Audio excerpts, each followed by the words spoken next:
బంగాళాఖాతంలో ఏర్పడిన ఉపరితల ఆవర్తన ద్రోణి తెలుగు రాష్ట్రాల్లోకి నైరుతి రుతుపవనాలు 20 రోజుల ముందుగానే తెలుగు రాష్ట్రాల్లో తొలకరి వానలు. వివరాల్లోకి వెళ్లి వాతావరణ పరిస్థితులు తెలుసుకునే ముందు మీరు ఇంకా మన ఛానల్ కనుక సబ్స్క్రైబ్ చేయనట్లయితే వెంటనే సబ్స్క్రైబ్ చేయండి. ఈ నెల 25వ తేదీలోపు తెలుగు రాష్ట్రాల్లోకి నైరుతి రుతుపవనాలు విస్తరించనున్నాయి. కేరళ తీరాన్ని మరొక 4 రోజుల్లో తాగనున్నటువంటి నైరుతి రుతుపవనాల ప్రభావంతో తెలుగు రాష్ట్రాల్లో అతి భారీ వర్షాలు నమోదవుతాయి మే 31వ తేదీలోపుగా.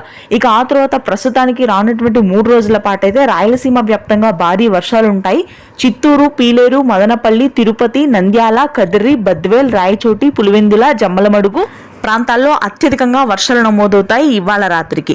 ఇక ఆ తరువాత మనకి నెల్లూరు, ప్రకాశం జిల్లాల్లో మాత్రం తేలికపాటి వర్షాలు నమోదవుతాయి.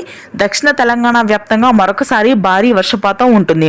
నాగర్ కర్నూల్, మహబూబ్ నగర్, భద్రాద్రి, కొత్తగూడెం, ఖమ్మం, మెదక్, సిరిసిల్ల ప్రాంతాల్లో ఈ వర్షాలు నమోదవుతాయి. హన్మకొండ, వరంగల్, హైదరాబాద్ నగర ప్రాంతము, వికారాబాద్, రంగారెడ్డి, సంగారెడ్డి ప్రాంతాల్లో కూడా భారీ వర్షపాతం నమోదవుతుంది. హైదరాబాద్ నగర వ్యాప్తంగా కూడా రానున్నటువంటి 3 రోజుల పాటు ఈదురుగాలులతో కూడినటువంటి అత్యధిక వర్షపాతం ఉంటుందని వాతావరణ కేంద్రం వెల్లడించింది.